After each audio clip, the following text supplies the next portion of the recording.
Olá, eu sou a jornalista Kátia Marco e este é o Voz Docente, programa semanal do Andes URGS, elaborado em parceria com a Dufipel e a Regional do Andes no Rio Grande do Sul, que vai ao ar pela rádio da Universidade da URGS, 1080 AM, todas as quartas-feiras à 1h da tarde. O Voz Docente pode ser ouvido também em Pelotas, às quintas-feiras, às 6h15 da tarde, com reprise nas segundas-feiras, às 10 da noite, na Rádio Federal 107.9 FM, e nas quintas, às 6h30 da tarde, na Rádio Com 104.5 FM. O Voz Docente fica disponível na internet, no site andesurgs.org.br ou no Facebook da Seção Sindical do Andes na URGS. Acompanhe. No programa de hoje, conversamos com o diretor da Faculdade de Educação da URGS, César Lopes.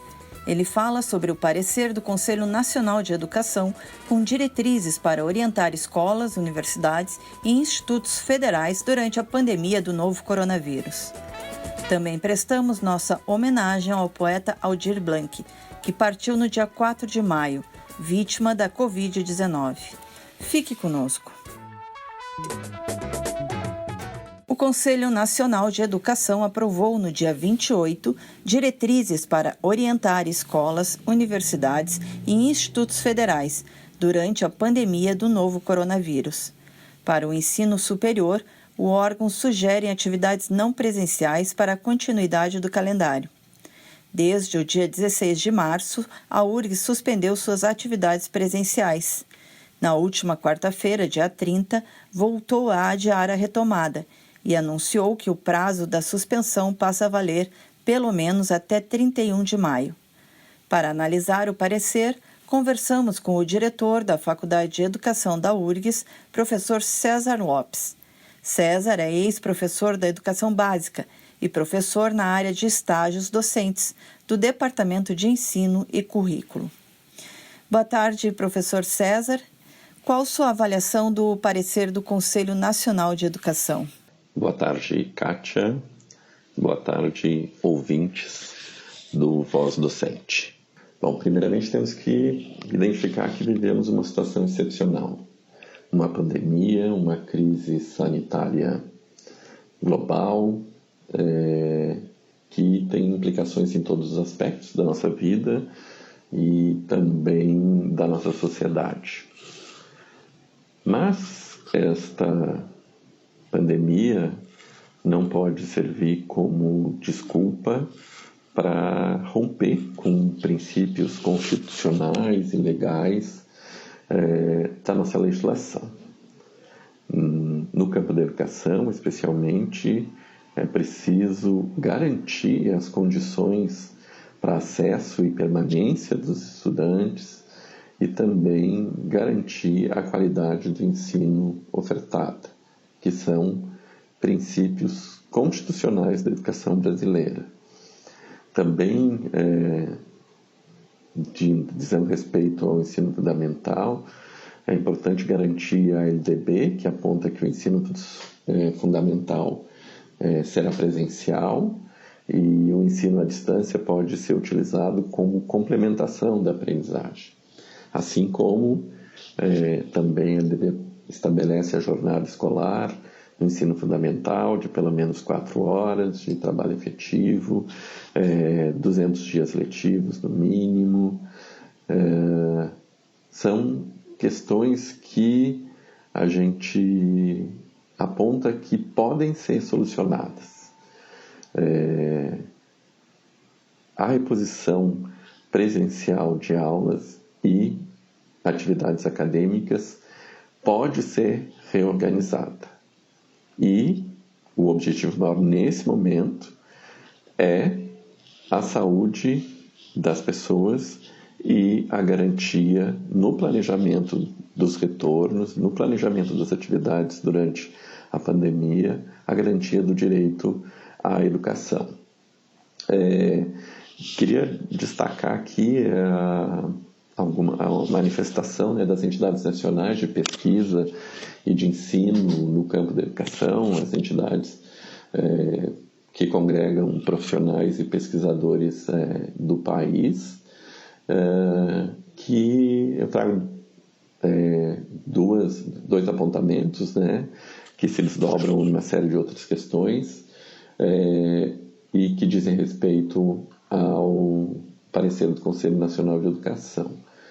É importante ter claro que o ano letivo não precisa coincidir com o ano civil, principalmente, né, em situações de excepcionalidade como essa que nos encontramos.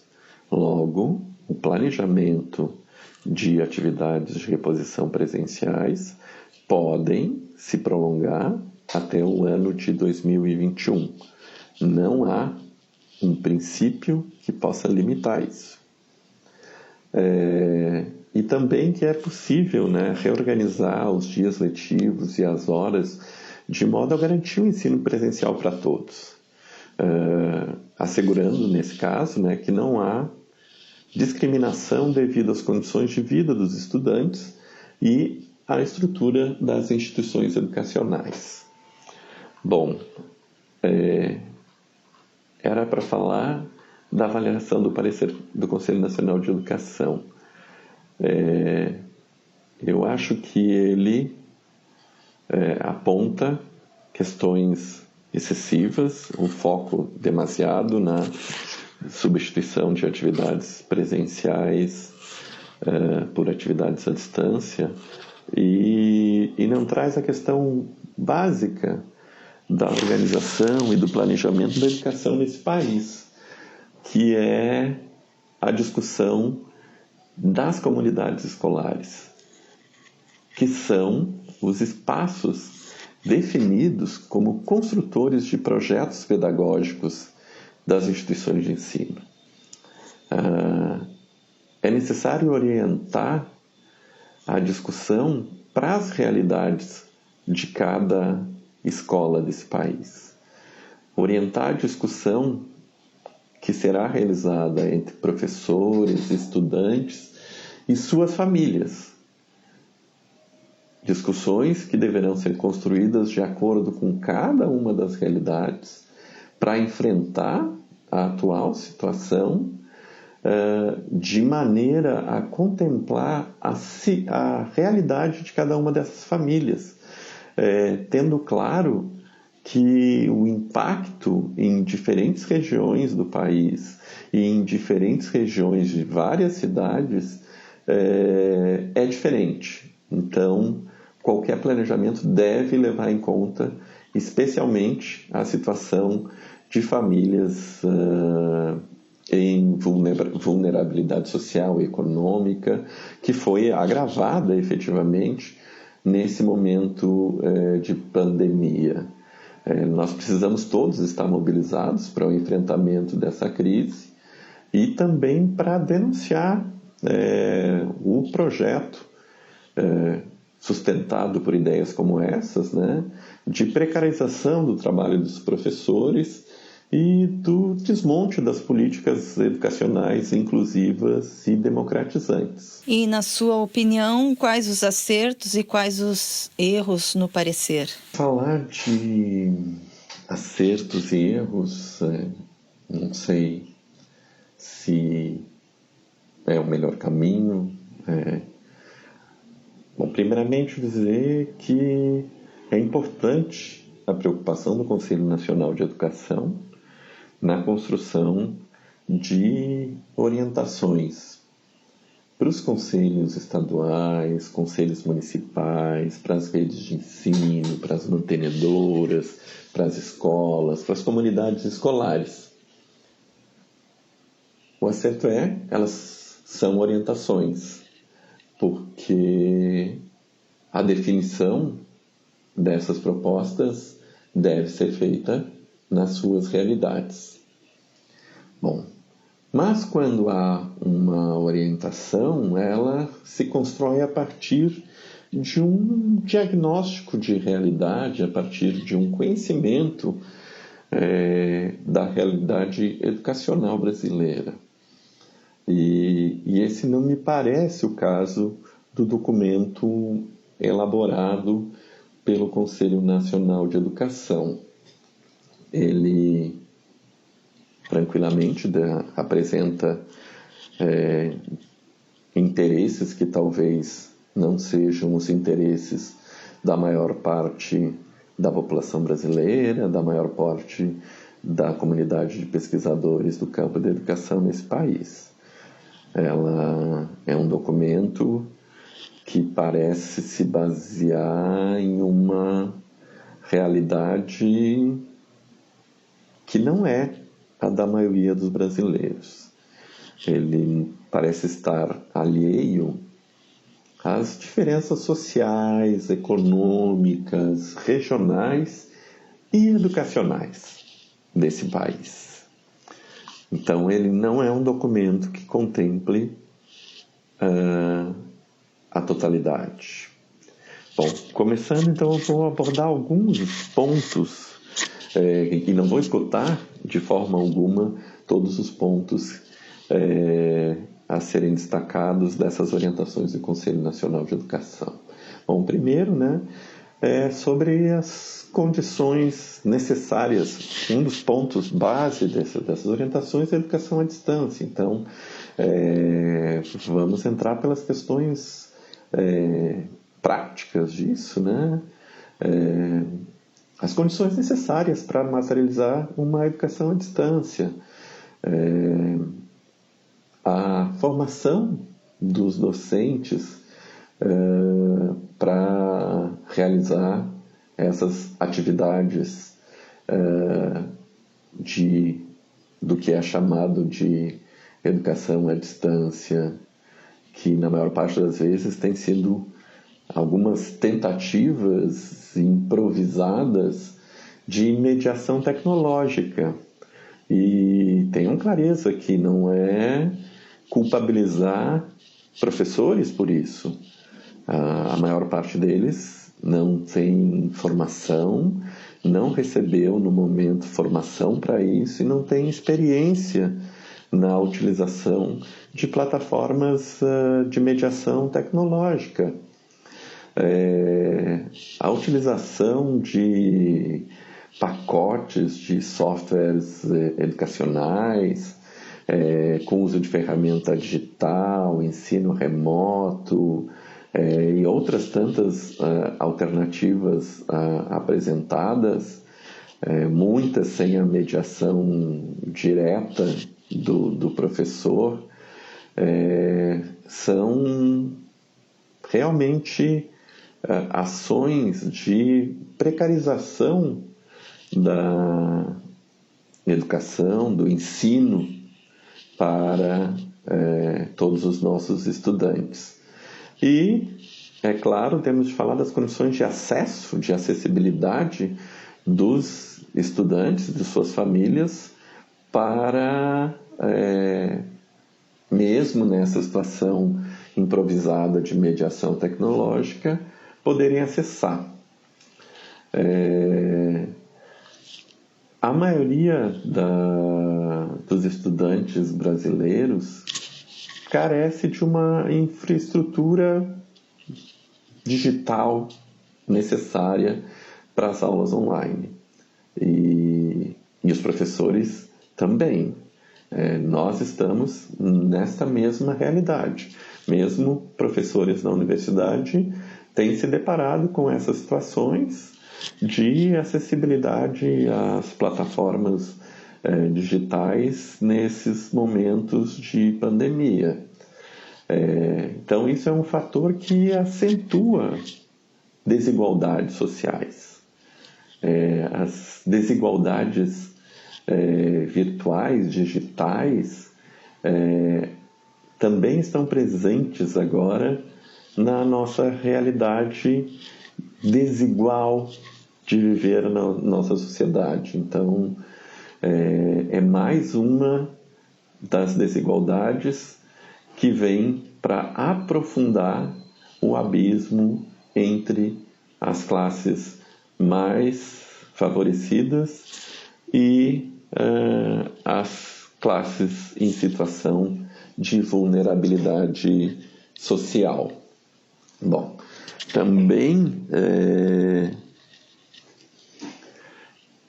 importante, né, destacar aqui, refutar aqui um dos pontos, né, deste documento que diz respeito à formação dos professores, né? A recomendação, né, de que estudantes dos cursos de licenciatura possam realizar os seus estágios como docentes à distância. Isto é um absurdo, e da mesma forma que aí pensar, né, como proposto, que esses estudantes poderão atuar na qualificação dos docentes para atuar na modalidade EAD é absolutamente inaceitável do ponto de vista da formação e da qualidade da formação dos nossos professores, dos nossos estudantes de licenciatura, e também de pensar naquilo que nós entendemos de formação de professores que estão na escola para a educação à distância. É necessário e urgente processos e programas de formação de professores nas escolas, para que eles ultrapassem o limite de atividades improvisadas de mediação tecnológica. Mas isso requer planejamento, organização e tempo para a formação dos professores. Então, essas são algumas apenas das questões para levantar frente a tudo que é possível a partir dessas orientações. Mas quero reforçar, né? Quer dizer, é possível reconhecer que o ano de 2020, no campo da educação, vai invadir o ano de 2021. Então, reconhecer o ciclo de formação 2020-2021. É possível reorganizar calendários na universidade e na escola para garantir as atividades presenciais planejadas. É possível implementar políticas públicas articuladas para atender todos os estudantes, para formar e qualificar professores para atuação em atividades que não são presenciais. Essas questões podem ser um caminho para a organização das redes nos estados e nos municípios. Pensar nos seus estudantes, pensar nos seus professores e pensar que nenhum deles pode ficar de fora. Acho que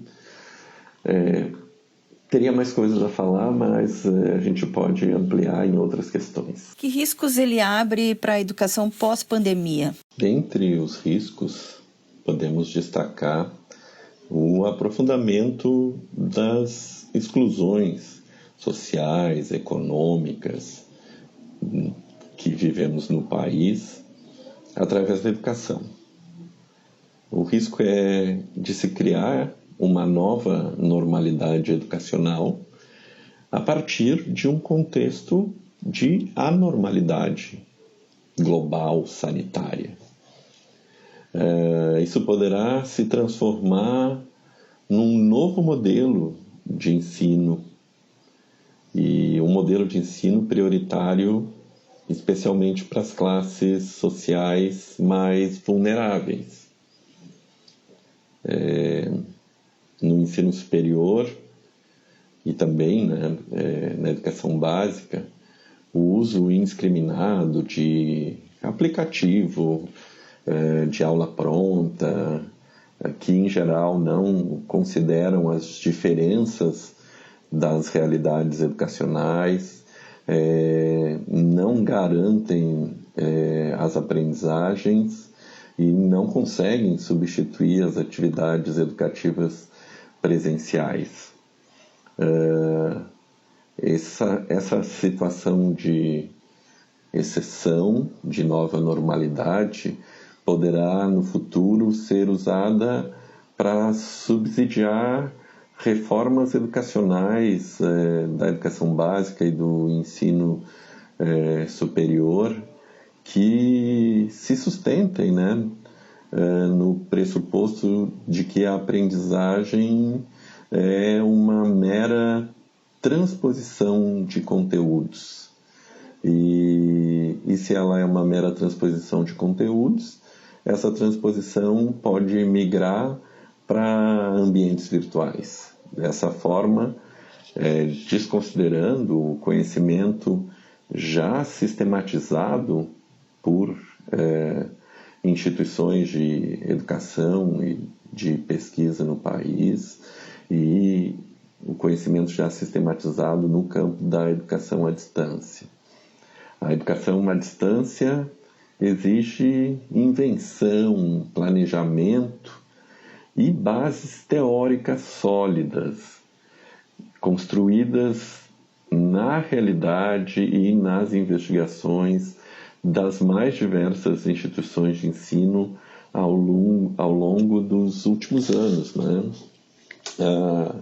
Não dá para pensar que esta situação de excepcionalidade, muitas vezes de efetivo não conhecimento do que é EAD, atividades sustentadas na improvisação, não garantem efetivamente novas propostas de ensino. O risco efetivo é a precarização. E de maneira mais acentuada no ensino superior, a precarização da formação de professores, como já está pautado nessas orientações do Conselho Nacional de Educação, ao propor os estágios de docência à distância. O Andes URGS tem manifestado a necessidade de cautela em uma eventual adesão da URGS a aulas online. Como o assunto tem repercutido na universidade? Na URGS, nós tivemos, logo no início da suspensão das atividades de ensino presenciais, a publicação da Portaria 2286, em 17 de março, portaria que vem sendo prorrogada. Essa portaria atribuiu às comissões de graduação e aos professores a competência para alterar planos de ensino vigentes, substituindo atividades presenciais previstas por atividades à distância, dentre outras providências. Essa portaria, nos termos em que foi publicada, gerou uma série de problemas, especialmente por não orientar as comissões de graduação, professores e departamentos das condições necessárias para que isso pudesse acontecer. Não houve uma orientação inicial que garantisse os direitos de aprendizagem de todos os estudantes e a discussão das suas condições de acesso. Cabe apontar também que a portaria excluiu da discussão e da aprovação das mudanças os departamentos.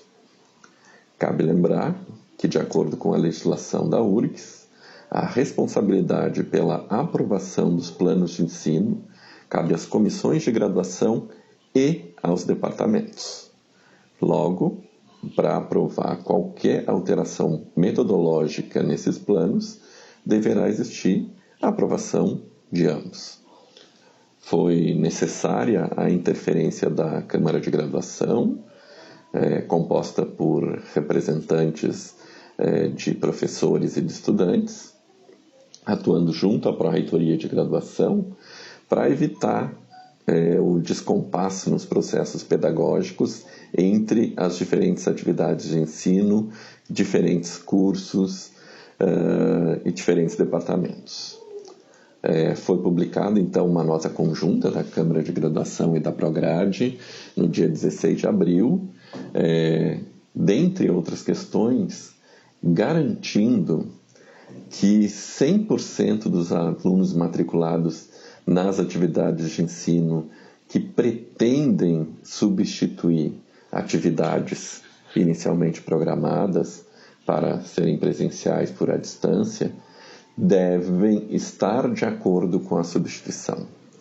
E que estes 100% dos estudantes devem se manifestar formalmente, devem dizer formalmente da sua concordância e da sua disponibilidade para desenvolver as atividades à distância durante o período de suspensão das atividades presenciais.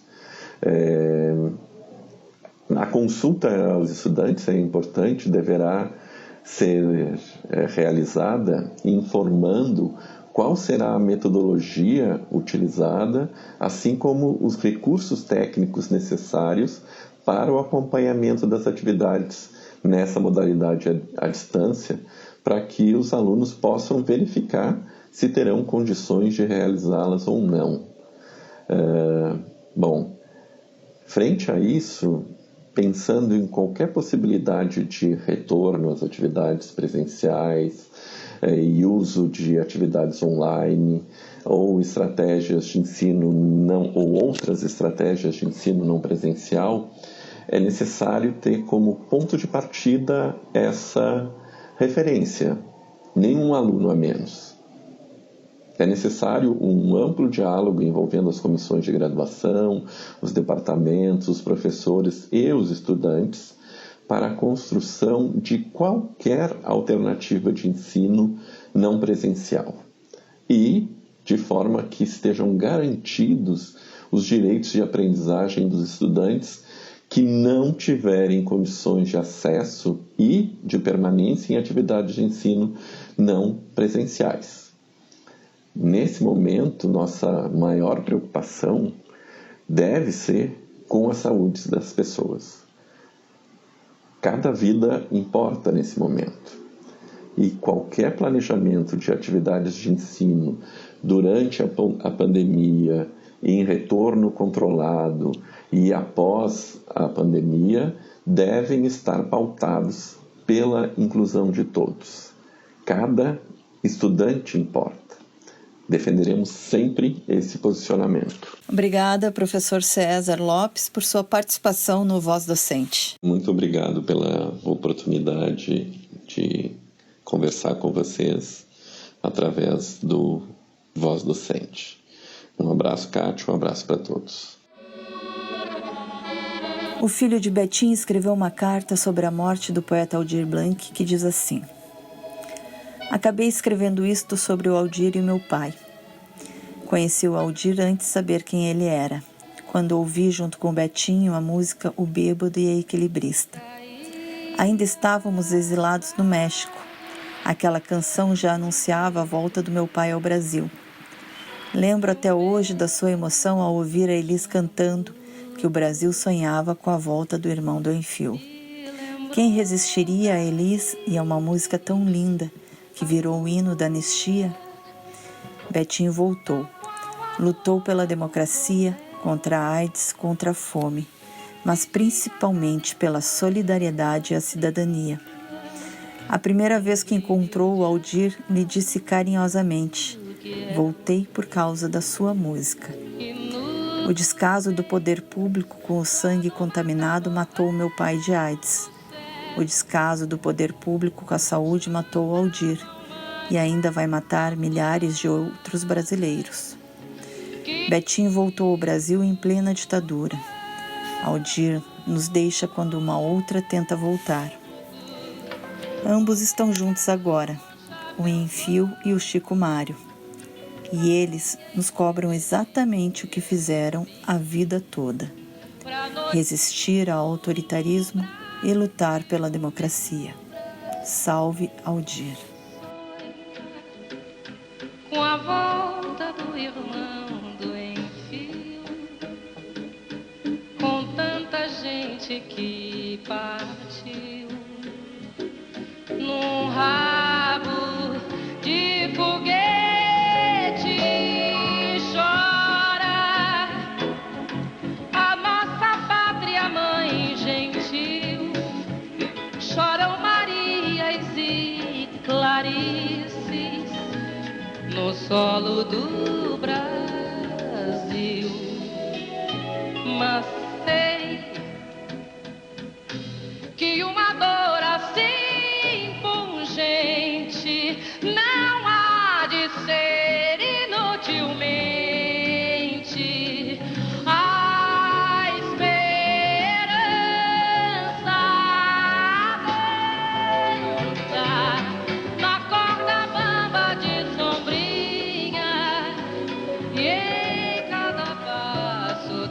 cefalia pode se machucar.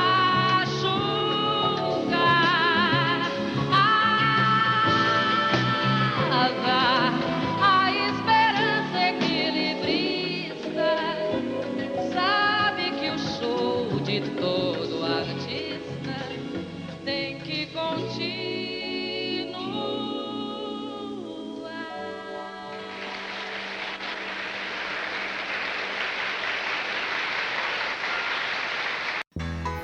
O Voz Docente teve produção e apresentação da jornalista Kátia Marco e a coordenação geral do professor Robert Ponge, do Instituto de Letras da Universidade Federal do Rio Grande do Sul.